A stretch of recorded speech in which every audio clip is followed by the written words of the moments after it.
So yesterday we had a chance to hear from Andy Youngkin, and he talked about succession planning and families, and sometimes dairy farm families.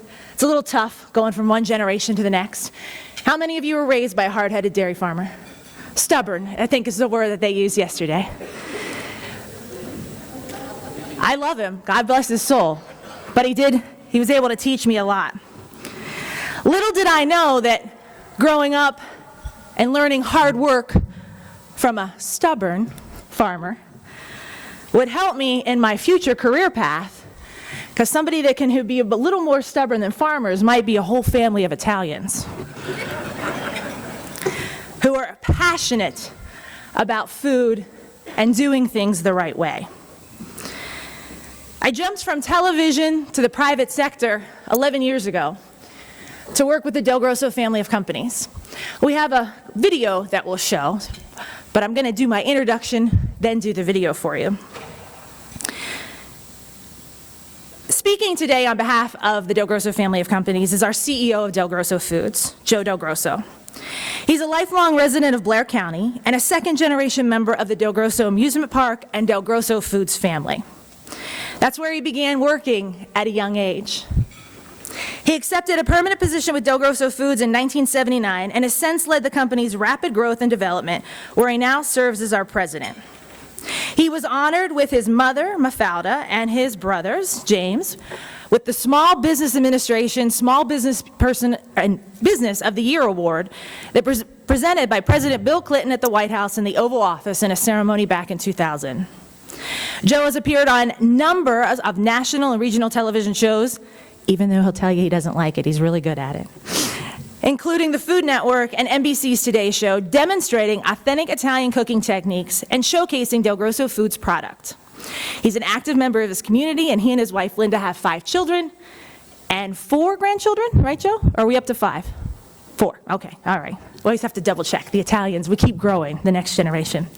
So at this time, I'm honored to show the next video here that gives you, it is 5, he just remembered, see? I'm telling you, it probably happened on his way here. He probably got a text message, just like we were talking about at the calving corner. Hey, we have another grandkid. So, all right, let's go. I want to show you an overview of kind of the company and where we've been and how we got to where we are. The DelGrosso family of companies is comprised of 3 main parts: DelGrosso Foods, DelGrosso's Park, and Mariana's Fundraisers. DelGrosso Foods is the oldest family-owned pasta sauce company in the United States. It all began when Mariana Paulsino immigrated to America in 1911, bringing with her an old-world recipe for pasta sauce. She established Mom's Cafe on Walton Avenue in Altoona, Pennsylvania, where she served up her classic dishes to the delight of hungry patrons. Her daughter, Mafalda, was a waitress in the cafe, and one day a handsome young railroad worker by the name of Ferdinand DelGrosso stopped for a bite to eat. He fell in love with the waitress and the delicious spaghetti sauce. Fred and Murph would later be married, and in 1943 they bought a small restaurant on 17th Street and called it DelGrosso's Cafe. With the help of Mariana's original sauce recipe, the restaurant soon became famous for the best spaghetti dinner in town. In 1946, Fred and Murph sold DelGrosso's Cafe and bought nearby Bland's Amusement Park. The young couple saw an opportunity to bring affordable family fun to the region, along with freshly cooked Italian food for the park patrons. With the extra space, they quickly set up shop to cook and can their beloved sauce. From the park kitchen, Fred and Murph worked 10-hour days to make one batch of 5 cases, using 4 10-gallon pots and a hand sealer, which took 24 revolutions to seal just 1 can. Today, DelGrosso Foods produces roughly 260,000 jars a day. Approximately 30 million pounds of tomatoes are used for production each year. The state-of-the-art manufacturing plant employs 105 full-time employees. DelGrosso Foods still produces the original DelGrosso line of pasta sauces, pizza sauces, Sloppy Joe, and salsa, as well as DelGrosso Organic and our ultra-premium pasta line, La Familia DelGrosso, which is sold throughout most of the United States. DelGrosso Foods also manufactures store-brand sauces for many of the top grocers in the U.S. The mission of DelGrosso Foods is to produce high-quality sauces and tomato products in a clean, safe, and sanitary environment. DelGrosso is the finest sauce made. DelGrosso's park was known as Bland's Park until 2001. That's the year the 7 sons and daughters of Ferdinand and Mafalda, fondly known as Fred and Murph, changed the name as a tribute to their parents. DelGrosso's park is home to over 30 rides and attractions. From kid-sized rides to fun thrill rides, guests enjoy options that keep them close to the ground or can give them an eye in the sky. In 2016, DelGrosso's park had its largest multi-million-dollar expansion project that doubled the size of the water park. Laguna Splash is the only Italian-themed water park in the country. DelGrosso's park in Laguna Splash is the home to 30 full-time employees, and during the summer months, approximately 750 seasonal employees. DelGrosso's Park in Laguna Splash provides affordable family fun close to home and is known for its delicious amusement park food. The mission of DelGrosso's Park in Laguna Splash is to provide high-quality food and family entertainment in a clean, safe, and friendly environment at a fair price. DelGrosso's Park is the home of family fun and famous food. In 1981, the DelGrosso family established Mariana's Fundraisers as a way to help nonprofit organizations meet their fundraising goals. By offering fresh, quality products, Mariana's Fundraisers allows people of all ages to enjoy prepared, authentic Italian foods at home. Mariana's Fundraisers helps thousands of groups raise funds for a variety of worthy causes such as churches, school groups, and other nonprofit clubs. Mariana's employs around 12 full-time employees and over 60 part-time employees.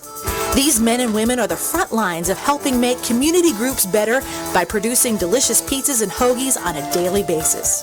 The mission of Mariana's Fundraisers is to provide fresh, quality fundraiser products to assist nonprofit groups with raising money. Mariana's is the fundraiser that sells itself. The DelGrosso family of companies is made up of dedicated men and women who work hard every day to bring delicious food and family fun to customers all around the world, carrying on the legacy started by their founders.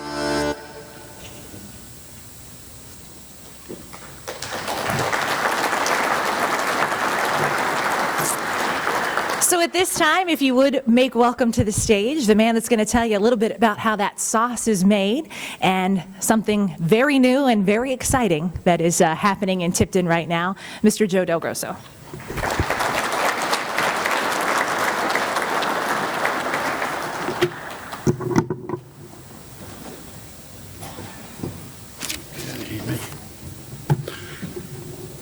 Good morning, everyone.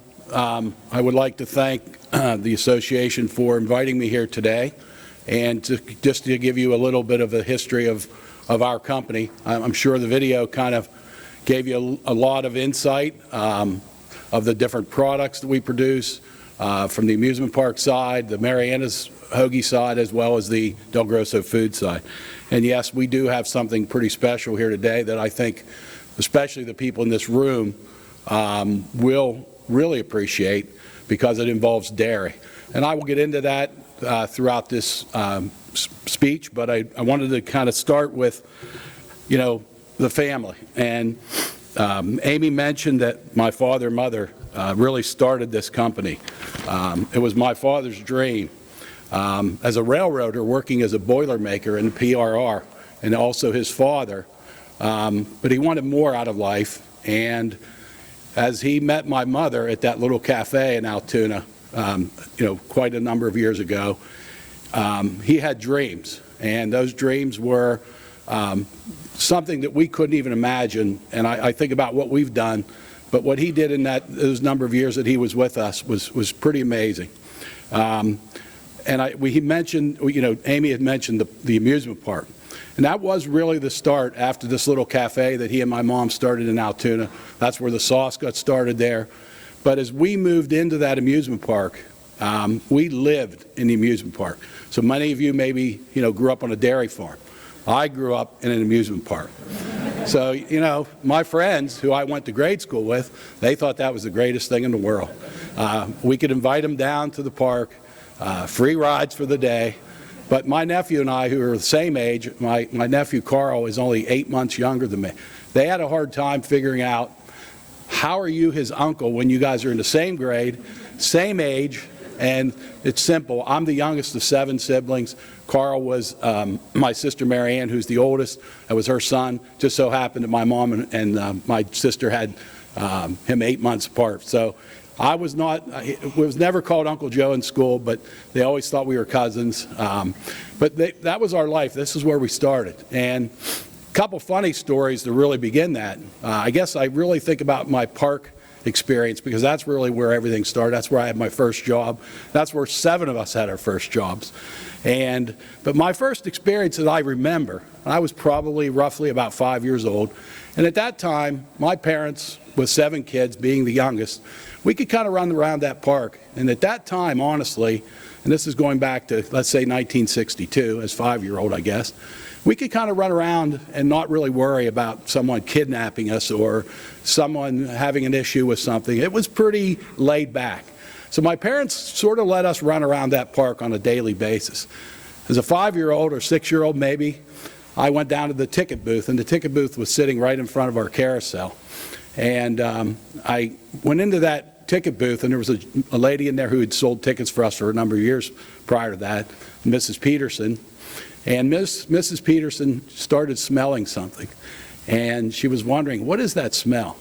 Well, I can tell you that Joe DelGrosso really had to go to the bathroom, and he decided to have a problem in the ticket booth. So my mother and dad had to come down, get me, take me back up to the house, which was again in the park, and that was my first inkling of what I remember in the amusement park. So it wasn't a really good start. So needless to say, what do you do as a kid? You grow up in the amusement park, your friends like to come down, but it was about work.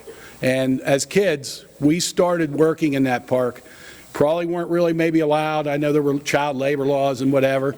And as a dairy farmer, if your kids probably started at a young age as well. I remember, working we had a photo booth. So one of my first jobs was taking little photos in this photo booth. Then I became a ride operator, and it was funny because as a 10-year-old, I knew more about those rides than the kids that were coming in that were 16 years old.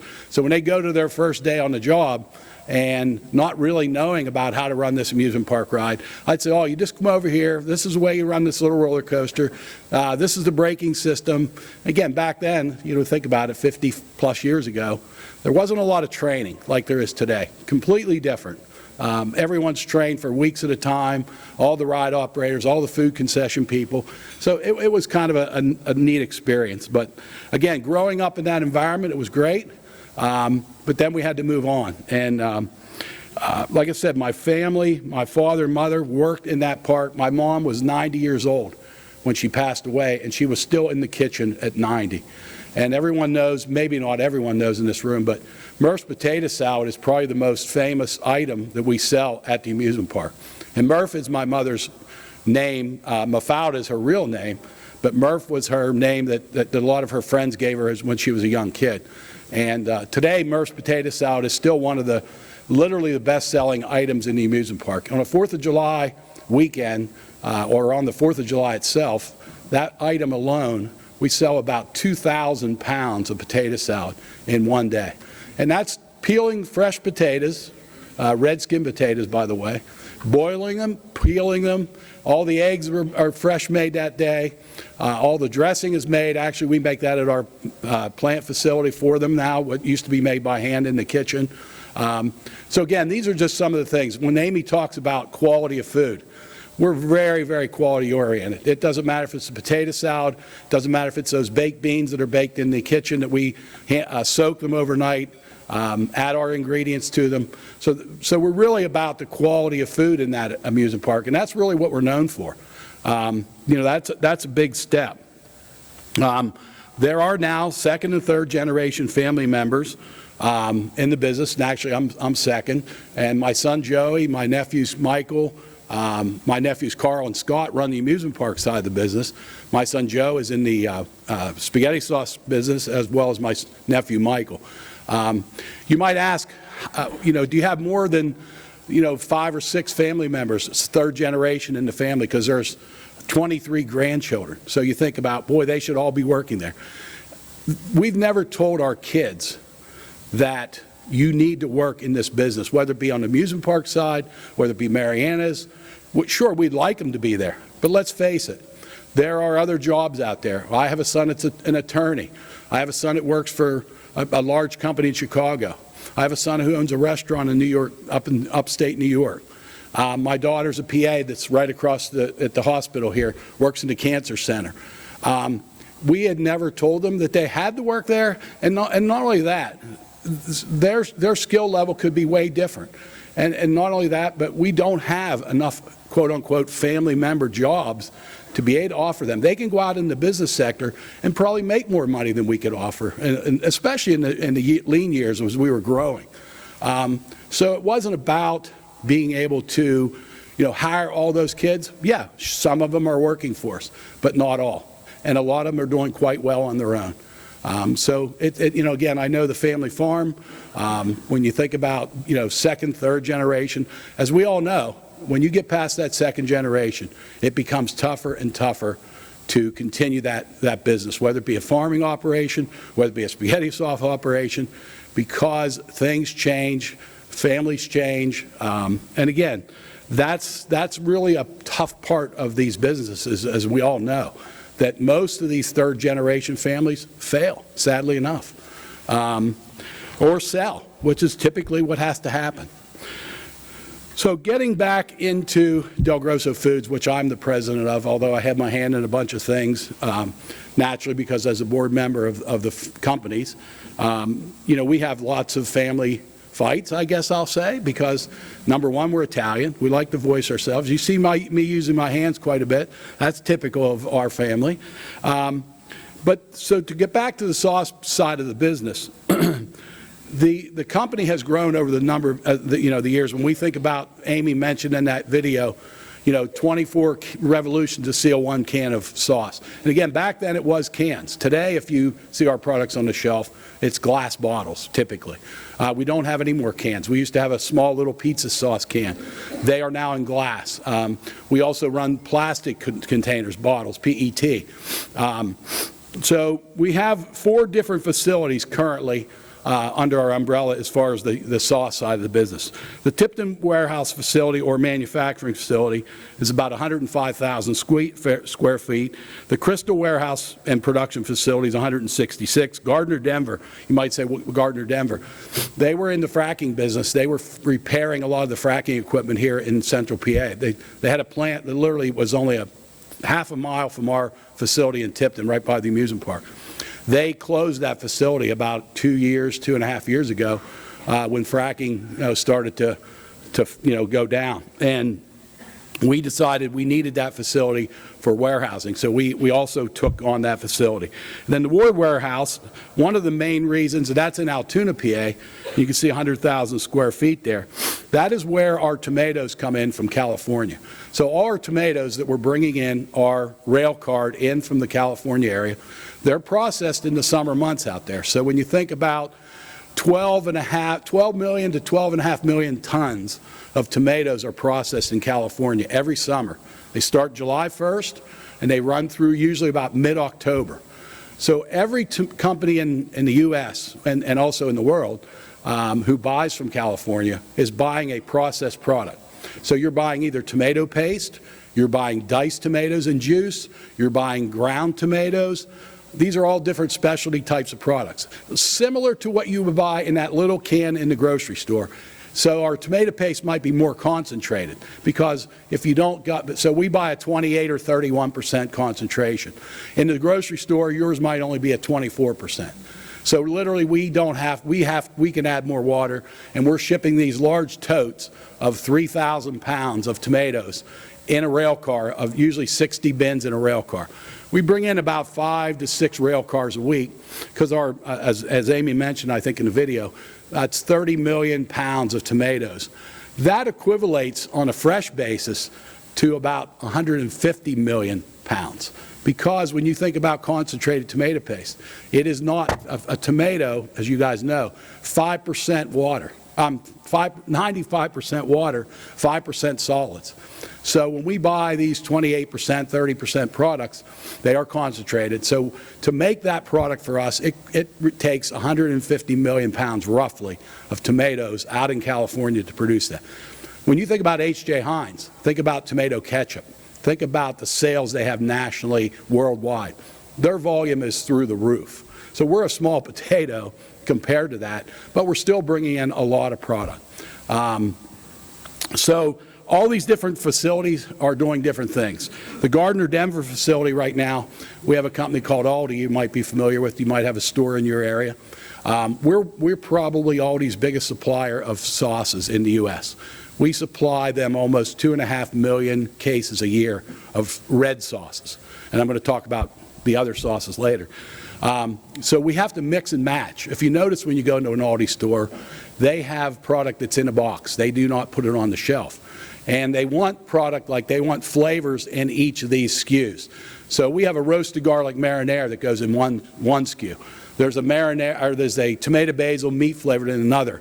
And there's also a traditional mushroom in another. So they're bringing in, so we have to mix that by hand. So we're producing it on the line as single 12-pack cases. Then we ship it to this facility, which is only a mile away from our plant, and we have a crew of people that mix these products for Aldi. We have a couple other customers that do that, but they are the driver of that product. And that's just their way, their design of their stores, the way they're marketing. And, you know, they do a really good job. And like I said, they're really one of our big customers today.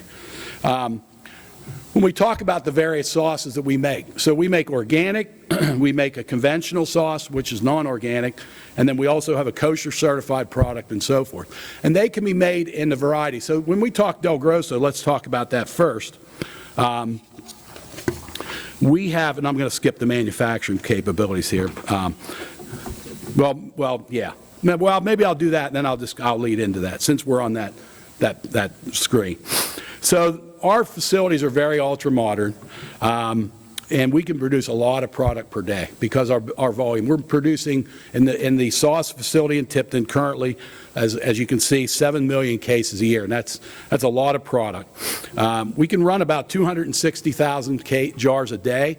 That's on a 10-hour shift. So you can imagine we're running speeds to fill those jars at almost 575 to 600 jars a minute. So we can average about anywhere from 21 to 24,000. The reason that varies is that if you have a small jar that's only 12 ounce salsa, for example, or 16 ounce, you're going to be able to produce a few more cases because your gallons per day varies and so forth.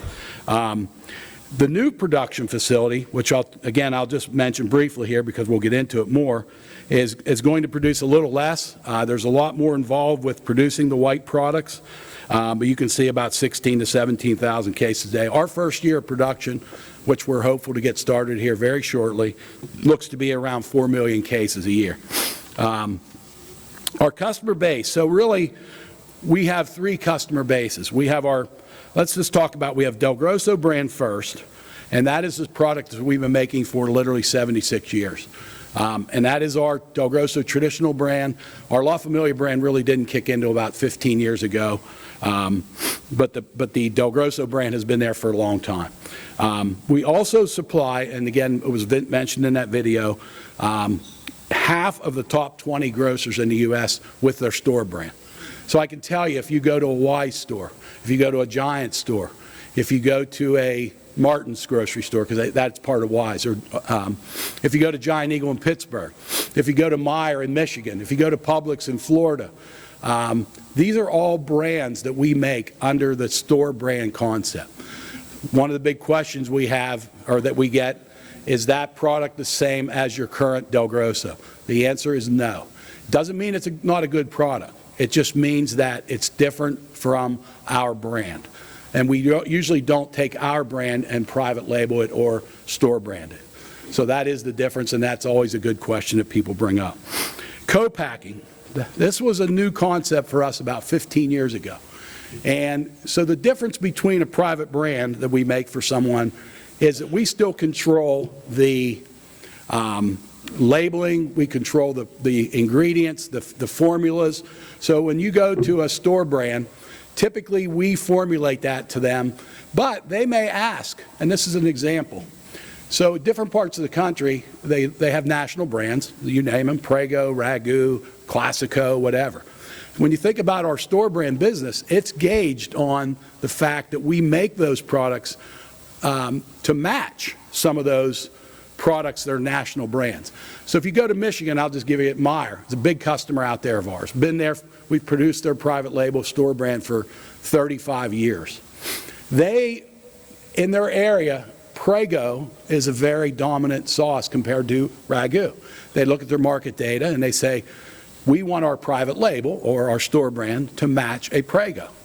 What does DelGrosso do? We bring in Prego spaghetti sauce, ironically, to our lab, and we cut it. And the cuttings are basically for taste, for spice content, for sugar content, sodium content, and we basically try to duplicate a Prego spaghetti sauce. You might laugh at that, but that's the way it's done. If we have Publix in Florida, for example, they may have a mix. So we have Ragu. We will make a Ragu style for them. So we have 300 different formulations of sauces in our plant right now. And if you want a roasted garlic, I'm going to send you 5. I'm not going to send you 1. And you might pick that specific brand or that specific formula of roasted garlic. If you don't like any of them, if you're big enough, we'll make you the brand that you want or that flavor profile. But with 300 different SKUs, I can tell you that typically we have a product for everyone. So then you have your store brand, you have your basic tier level. But then you have also, now you look at what's the next level up. We're calling it premium. The premium brands, you think about, they have a mason jar versus a round jar. They have a fancier lid. They have a fancier label. So again, these are what we call the Classico styles, or the Five Brothers and different ones that have been out in the market. Again, the same thing happens with those brands. We are making an upscale product. We buy a mason jar instead of a round jar. We put a deep skirt lid on instead of again, costlier ingredients, packaging, and so forth. But again, that's, again, the way we've built our business in terms of being able to grow from not just the DelGrosso brand, but to totally encompass all of these different things. And the last thing would be co-packer. So we had a small company, and I use that terminology loosely, that came to us, and they are a national leader in the snack food business. You probably can figure out who that might be. I don't really want to give their name, but you can pretty much figure it out as I discuss this. So they produce a number of products in the snack food aisle, but they also have product that they have that other companies make for them, and one of them would be a salsa product. And about 15 years ago, this particular company came to DelGrosso, and they said, hey, we'd like to see if you could make our salsa for us. We also have other packers in the U.S. and also in Canada and different places, but we really need some help because of logistically, you guys sit in a great location. We'd like to see if you could produce for us. Came to our facility, make a long story short, the girl who came that day said, listen, we'll get back to you in maybe a few days, a few weeks. I get a call in 3 hours, and they said, listen, we were really impressed. Our people want to visit you from Texas. How soon can we get there? I said, well, you can come to next week if you can make it. Sure enough, they did. They brought an entourage of about 10 people then. And our relationship started with this company. So we were making a number of cases for them, a couple million cases a year. But about 7 years ago, 6 years ago, I guess it was, they came to us and we had a meeting in the summer. It was in August. And they said to us, we had dinner the night before, nothing was said. We get into lunch, sitting at the plant in a meeting, and they said, by the way, we just want to tell you that you're going to lose all the volume that you have in Canada for the 1.5 million cases of the salsa. My heart dropped out of my chest, my stomach got sick, and I said, why? And they said, well, first of all, the dollar exchange is changing, and number two, There was an H.J. Heinz facility up there that closed. They closed the doors, and some of the former owners or production people that worked there bought this company. And they're going to make the product, and it's in Canada already, so, you know, we just don't have, the numbers don't work for us.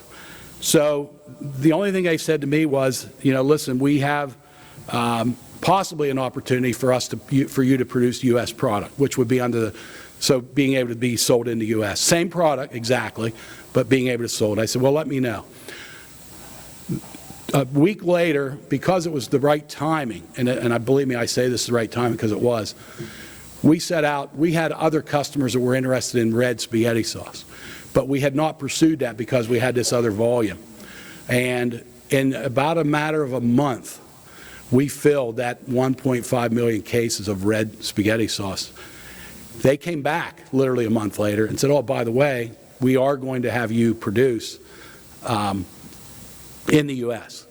And I said, guys, I hate to tell you, I said, but we already have filled that with other products. And we are very lucky with the timing of all this.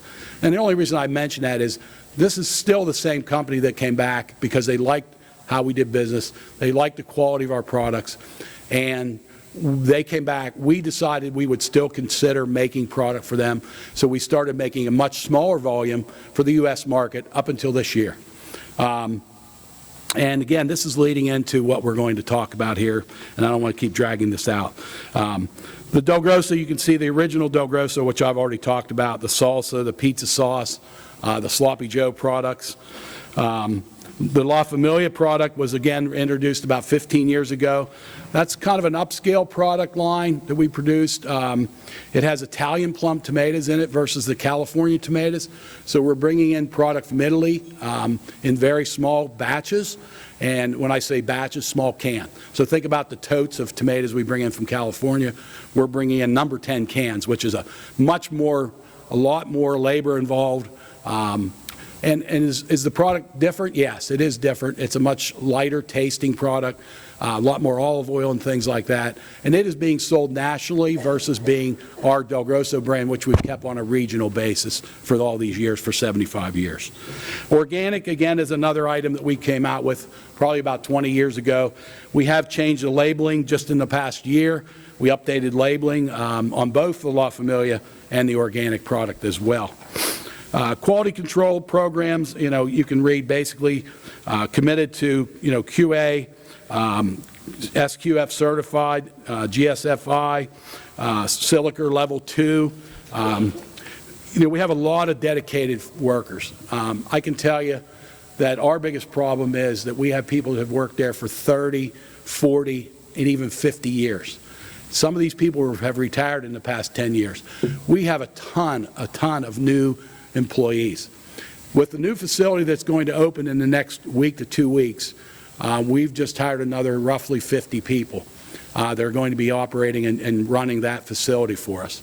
And as everyone knows in this room, we thought we were going to be running this new facility probably a good 3 to 4 months ago. You know what happened. It's called supply chain.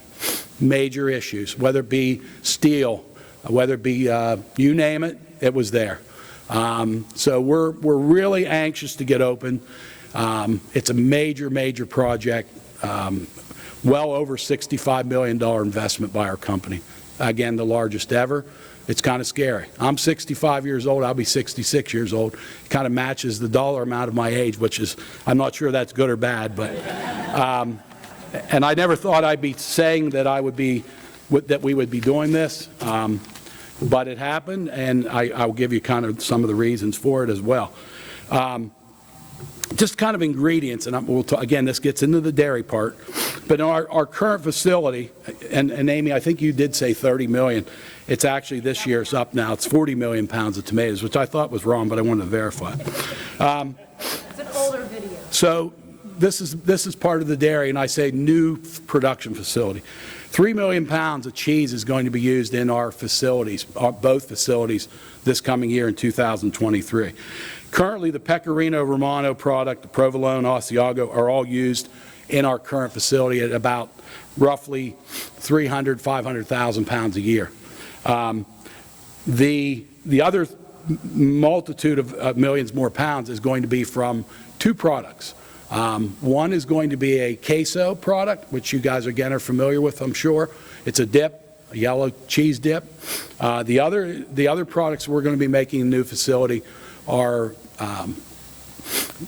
Alfredo sauces. So between the two of those products, our volume of dairy is going to increase dramatically. You can see basically about 1 million pounds of cream that is going to be used. It's a 40% product, grade A. We will be bringing that in from some dairies here in PA, as well as I believe in New York State, which we currently get some of that product now. The cheese typically will be in that facility will be basically a Monterey Jack for the queso product. And that comes in 40-pound blocks in boxes. We have to cut that cheese, put it in to process it, melt it, and then add all the other ingredients to make the queso product. So we're really excited, and I talk about that here especially because we're really, I think, really happy that we're able to increase our volume of share of the business, but not only that, helping the farm families and so forth, the dairies and so forth, being able to provide us with these ingredients. So we're very happy about that. And you can see, literally 500,000 pounds of fresh onions. Somebody said, do you use dehydrated? We do use some dehydrated onions, but all the DelGrosso product that we make is being used. We grind whole peeled onions to make our sauces. So we're not using dehydrated in them. We take those whole peeled onions. They're coming from a company down east, F&S Produce. It's near the Harrisburg area.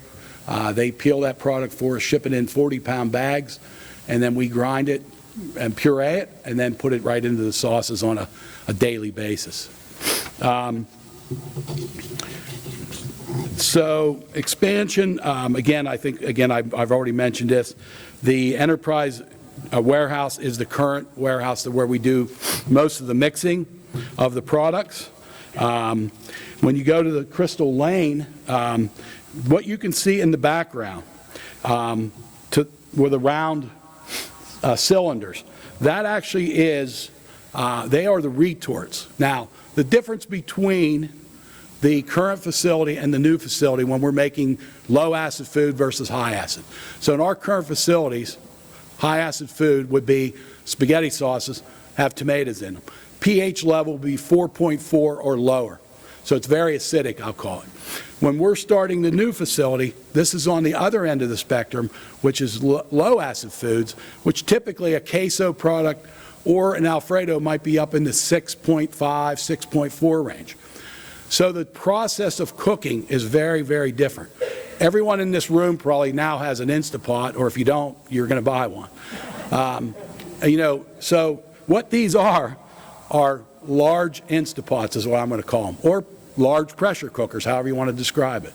There are 6 of these in line, and each of those cookers roughly cost about $1 million a piece. There's an automated system, so I'm just going to kind of give you a general idea of how the system works. So we're going to bring the queso in, or the cheese products. Let's say we're going to make Alfredo today. We're going to bring heavy cream in totes, 3,000-pound totes. We're going to be dumping that into a Bretto mixer. We're going to be adding a gum, a starch, different things into that, and we're going to take it and blend it until it's blended.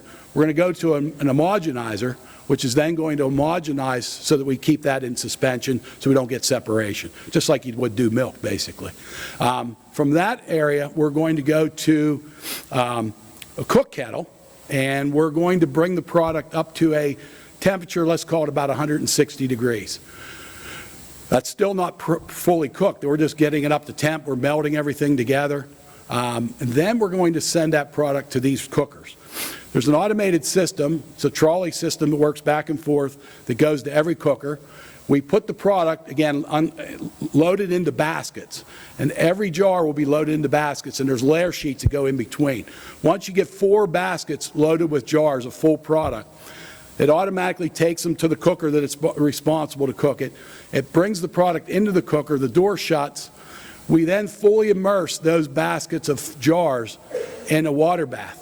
and they cook for so many minutes until we reach the product is sterile. Once we reach that sterility product, we then cool the product in that retort, drain the water out, unload it again out of the cookers, and then through our packaging system for the finished product. That is basically the genesis of it, or how it works. I would invite someone here today, if you're ever in the area, give us about 3 more months, because I know we've had lots of issues. Well, I've seen a lot of queso on the floor the last few days. I've seen a lot of Alfredo on the floor. I've seen jars, or not jars, but I've seen product hitting the ceiling in the plant where a pipe came loose, a fitting. So lots of issues at startup. We all know that. But again, we're really excited with this product, with this this particular thing. You can just, again, see another slide, I believe, of the retorts themselves. You can see the baskets on that slide that show where the jars would be loaded into. And again, another close-up of the retorts on the next slide. And then the kettles, which actually we mix the product and cook the product in prior to sending it to the retorts. Just a team of people that are working in that facility. Again, you can see a shot of the view of the kettles that we're making the product in as well. So again, I can only say that we are extremely excited about this new project. We feel very blessed that we're able to do it. I can tell you that I've been stressed out for about the last 6 months, probably, or longer, mainly because it is very stressful in trying to get this up and operational, especially with the COVID situation, or however we want to describe it, with the supply chain issues that we've had trying to get products. But we're getting close, and we're hoping to get started in the next few weeks. I'm We're going to open able to take questions. Questions and answers. I have a quick question. How many of you have come to visit DelGrosso's park? By a show of hands. Okay, thank you. And then how many of you have had a Mariana's fundraisers for your 4-H, your school? Okay, well, thank you. Thank you for that. So if you want to come see us this summer, please do. If you need to do a sale, call up our sales team, Jules or Renee. Tell them you saw Joe and Amy. We'll make sure we get you a good deal for your next upcoming fundraiser. Go ahead, Carolyn. Speaking of fundraisers, can you tell us about the Immaculate Sauce? Oh, yeah. So the Immaculate Marinara Sauce, Franco Harris, as we all know, passed away here just a month or so ago. And Franco, for 40 years, was an integral part of our family. So if you go back in the late 70s, when he was still playing for the Pittsburgh Steelers, Franco and a gentleman by the name of Ron Rossi, who grew up in Tipton with us, became very good friends at Penn State, going back even before '79.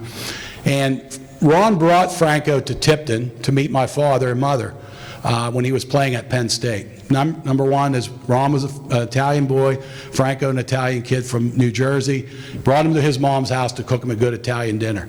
And Franco and Ron became best friends over that period of time. And when he met my dad, Franco met my dad at that point, my dad and he had a really, really good, they just got along tremendously well. So Franco and his mom did a commercial for us in the 70s, Gina Harris. And it's funny because about a week ago, Ron had asked me, did I have that tape of that commercial? And you know, I said, well, Ron, it's 40 years ago. He said, yeah, but I gave it to you. And he's in my office. And I said, Ron, I don't know if I have it or not. So I kept thinking it was at home, but it wasn't. I didn't think. So I had a closet in my office that I said, let me look in here because maybe it's there. I cleaned that closet out about 2 years ago. Sure enough, I opened that door, and I swear 2 boxes were sitting there on the shelf. And I saw Rossi Marketing and Design. I knew right away that I had what he wanted. And I gave him those 2, I say cassette, they weren't cassette tapes, they were large VHS or whatever. Again, we're talking 40 years ago. And he was able to take them, and so we do have the actual commercial that Franco and his mom did. But to get back to the sauce, whenever Franco's anniversary was coming up for the Immaculate Reception, he and I talked, and I said, Franco, I said, you know, you're trying to raise funds for charity. He was raising funds for Sisters of the Poor in Pittsburgh, Mel Blount Foundation, which has a kids' camp and so forth.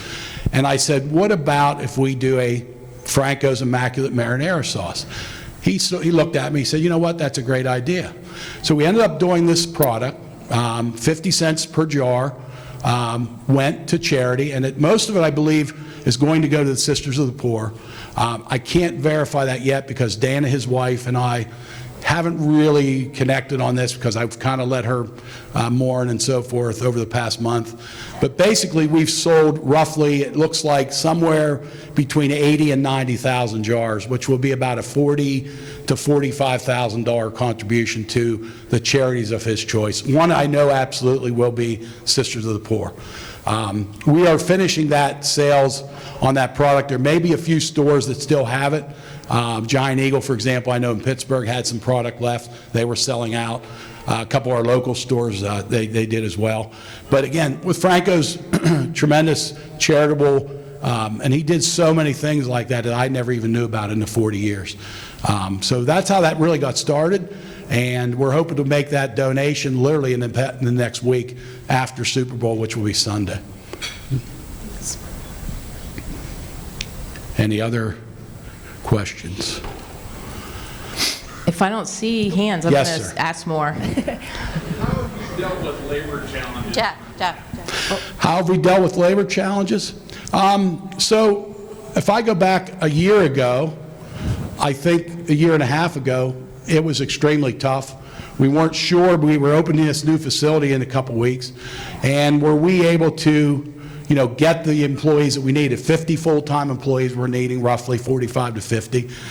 And it started out really slow, but we couldn't hire these people too because we really weren't ready, and we didn't want to have everybody on our staff and just paying them to, but we also needed to train. So it was kind of a plus-minus deal. So number one, just like probably most of you in this room, we had to raise wages. That was a plus. So our starting wage in the plant for a general laborer one, we call it, is $16.44 an hour. We have great benefits, though, I will say. Full coverage on health insurance, 401 that we match, lots of different things. Our vacation, if you start your first year, even though you don't have experience, we have 2 weeks vacation, 3 weeks the second year, 5 weeks the third year, or 4 weeks the third year. So we feel that we do. I think one of the reasons that we are able to get employees, our reputation for our, I don't want to say, what we do for the employees. So every Saturday we work, and we also work about 15 or 20 Sundays a year. Every Saturday, I have a luncheon for everyone in the plant that's working. I personally will cook a lot of that product, or if I go out and buy it. So sometimes we might have Mariana hoagies, for example. Sometimes, last week, we made a turkey melt sandwich with coleslaw on it. I mean, we try to do different things. Sometimes we'll have a complete meal. Sundays then, if we work a Sunday, we'll usually get donuts for everybody. It sounds simple, but they really enjoy that. If I took that away today, I know they would be really upset because they like the idea that we're providing them a meal on a day that they could be with their families. And so literally we work 45 Saturdays, 50. We have the holiday weekends that we don't work, but typically about 45 to 48 Saturdays a year. There's very, very few Saturdays that we miss having a luncheon for everyone in that plant.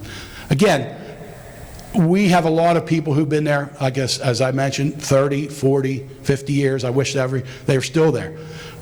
We see the younger generation probably not as loyal to some degree. Although, again, I have to say the people we've hired, we're very happy with.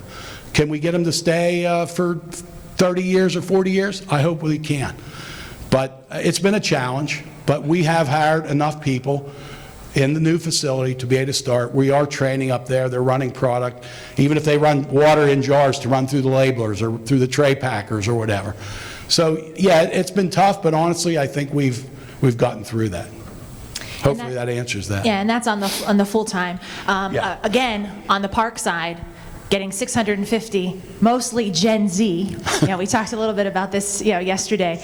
Again, upping the wages. We used to be able to do a seasonal rate, because it wasn't full-time or long-term work. Now we're matching. We're starting, our 14 and 15-year-olds are starting at minimum wage with the chance to move up a quarter if they come back when they're 15. And then the 16 and up are starting at $11 an hour. Yeah, and these are 15, 16-year-old kids that are now getting paid $11 an hour, running a ride, or lifeguards even are up to what? Lifeguards are up to $14. They're $14 an hour, because we've even had more challenges in the amusement park getting lifeguards than any other. It's a challenging job as well. It's a national shortage on Yeah, the lifeguard on the front. So if any of you are bored in the summer months, come see us. Got a question right here. Yes, ma'am.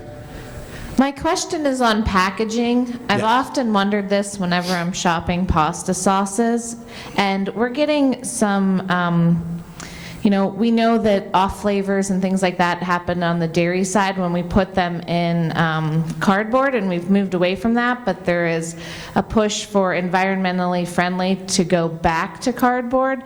Do you get any pushback on glass jars in particular and the sustainability of that, or plastic, or what have you done to potentially position for the future, and what might be coming for sustainability? Sure. Yeah, actually, so that's a good question. On glass jars, most of the glass jars are made by like Owens, Illinois, which we have a plant here just in Crenshaw, PA. They have another one in Auburn, New York.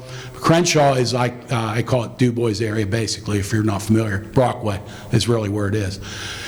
Most of the glass jars, or no, all of the glass jars that they produce now, they're reusing, I think they're Call-It, which they call Call-It, which is the recycled glass that comes back. They are using almost 40 to 50% of Call-It glass to make new containers. So that's, in my mind, that's a pretty substantial, number. That they are able to use that. So that, again, that's, sustainability. I think that's a pretty good number. Could they increase that? Maybe not, because there is a certain melting point of that Call-It that they've got to make sure they can't put too much in, because the furnaces won't handle that, being able to melt that glass. Again, I'm not a glass expert, but I can tell you that I do know that absolutely there's a lot of recycling on the glass industry. When you think about the PET glass, which is plastic bottles, again, I can't speak for them specifically, but I do know there are certain bottles that are recyclable. The ones we buy are recyclable, and we are not using that for DelGrosso, but we're using that for some of the private label customers because of the lightweightness of the material, number one. They're able to fill trucks up with more product, but with the same amount of containers because of the lightweightness of that container. The labels and so forth, again, are all paper, pretty sustainable product, recyclable. But we try our best as well to be able to use as much, and we're getting customers that are requiring us to meet certain guidelines in the next 2, 3, 4, 5 years to be able to be even more sustainable in our production, especially the big companies that we work with that we do co-pack for. They are demanding that because they're getting demands from their customers. So hopefully that gives you kind of an insight. I'm coming. Frank, hang on. Excuse me. Thanks, Mike. In the dairy industry, the drug issue is a continual concern showing up in milk and the dairy products. Is that a concern for you, products coming in, and how do you handle that? So we do have, our lab is testing different dairy products as well as tomato products on a daily basis. And you're referring to like the hormone product or just drug, anything, could be, okay. I guess I really don't want to say I know the answer to your question, very honestly. Our lab does a lot of testing. I know that our customers, again, some of the bigger customers require us to send product out for testing as well, to make sure that some of these things are not occurring in the product. But on the other hand, we don't do it in-house, is what I would say at this point. But we do, again, have to send out product on a daily basis. As we make production, we are sending constantly out to a lot of labs across the country to have further testing done before we are able to make sure that that product is safe for us to ship. Good question, though, but I think. I have a question, actually.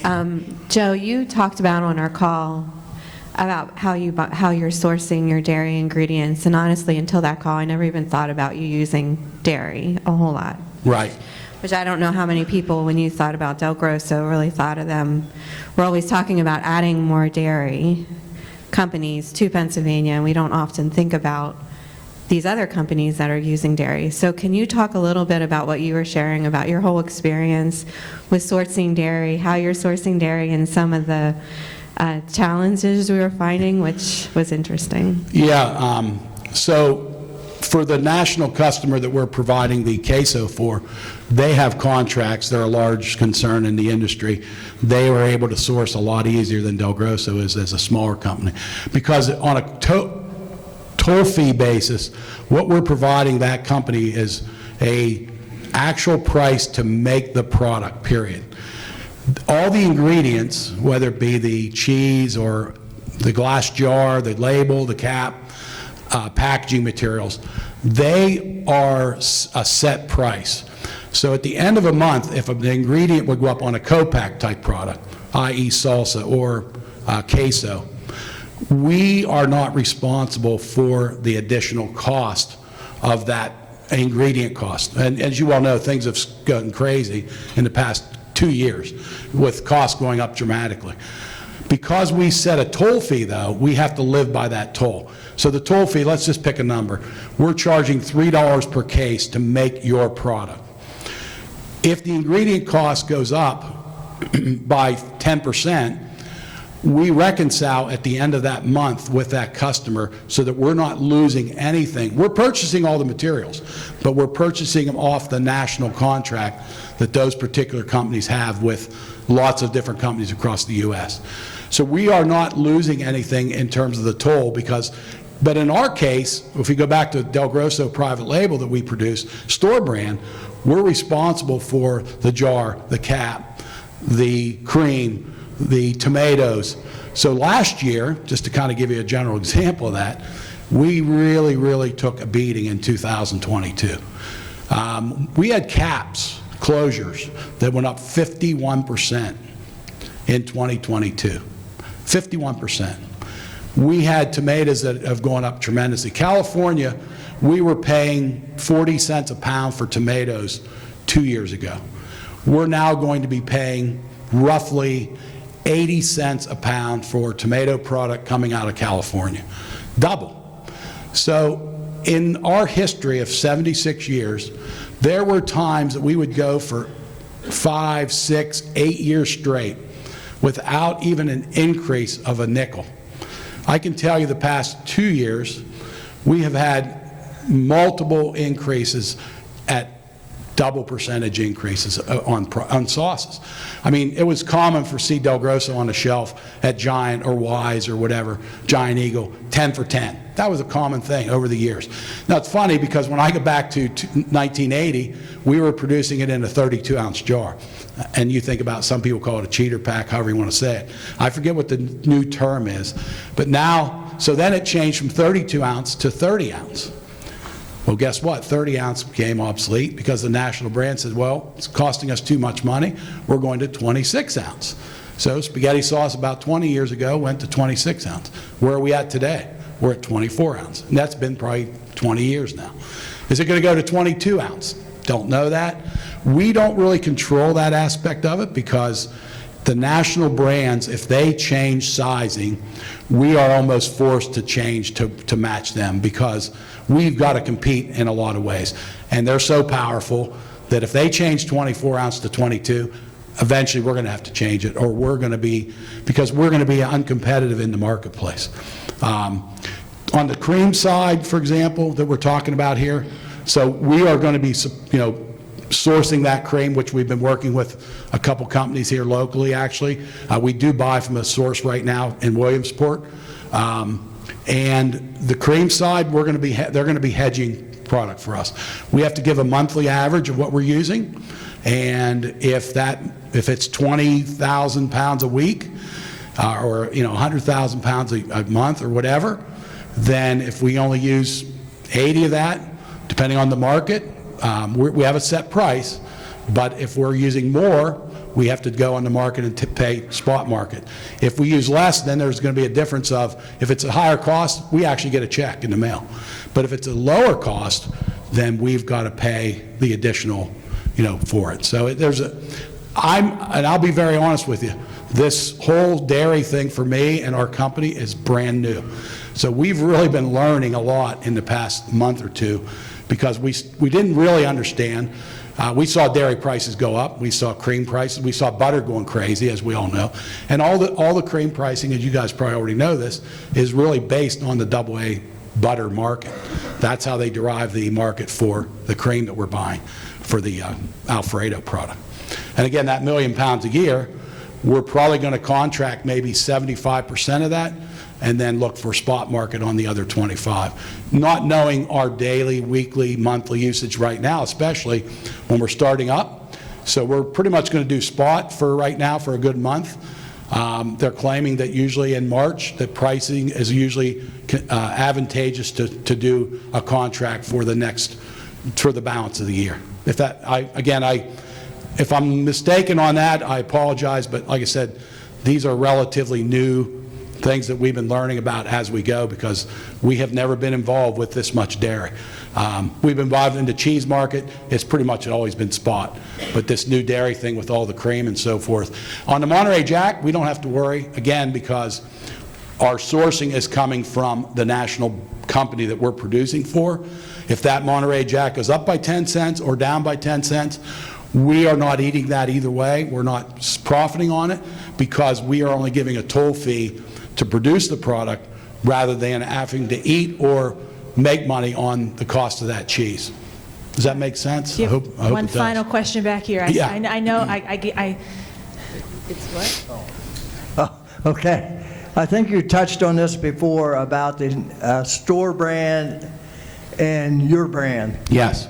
When my wife tells me to go to the store and get Heinz ketchup or Munt applesauce, and I come home with a store brand, she's not always happy. She says it tastes so different. Tell me what makes your store brand and your base brand different. Well, let me ask you this. Did your mom have a recipe that you liked? Yes. Does your wife have another recipe for that same thing that you might not like as much? Is she? I realize I just set you up really bad. So help me. I would tell you this, and I've done this at our plant before, I'll be honest with you, and it really wasn't, it was ketchup, ironically, you're talking about.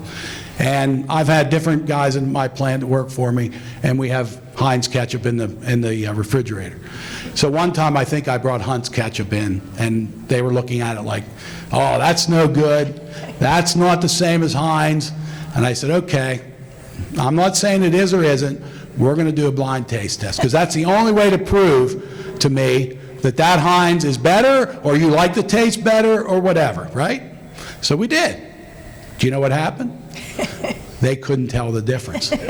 Now, I'm not saying that's the case in all brands. He's not saying your wife is wrong. No. He's not saying that. No. And there are differences. What I will tell you about the store brand, the quality level of the store brand. At one time, when I go back in the early 80s, you remember if you went to a store and there was what they call the black and white section, it was strictly generic, right? I can tell you there's a hell of a difference between that brand and what you buy today. The store brands have simply increased their quality levels. There's no longer that generic black and white label. It is strictly a brand that will compete with a national brand. So again, when they ask us to make a Ragu style, a Prego style, a Classico style, I'm not going to tell you that it tastes exactly like it, because it's pretty hard to completely duplicate anything like that. But we come close, okay? But the quality level is exactly the same. The tomato content in that jar, when we do what we call drain weight, if there are diced tomatoes and there's 10% diced in the product, I guarantee you, if you cut that product, do the drain weights, you will have about 10%. And again, there's a plus minus to everything. There's always that range. But we are always in that range with that. Spices, again, same principle. Do they have a little bit more garlic on one versus the other? Probably so. It's tough to get that exact. But the bottom line is, I think what I really would say to you, there's a lot of good store brands out there, and you usually can find them at a 30, 40, 50 cents a jar cheaper. Because here's the thing, the national brands, you see their commercials every day of the week on TV. That is costing them money. That store brand, they beat us up for that price on that product dramatically, okay? But they also, the end result is that the consumer benefits as well, because there's no advertising, there's no marketing money in it. It is strictly a store brand that you're selling based on ingredient cost and packaging cost, rather than adding the marketing funds and the advertising funds to it. That would be the difference in my mind. All right, well, ladies and gentlemen, I know we're over time a little bit. Thank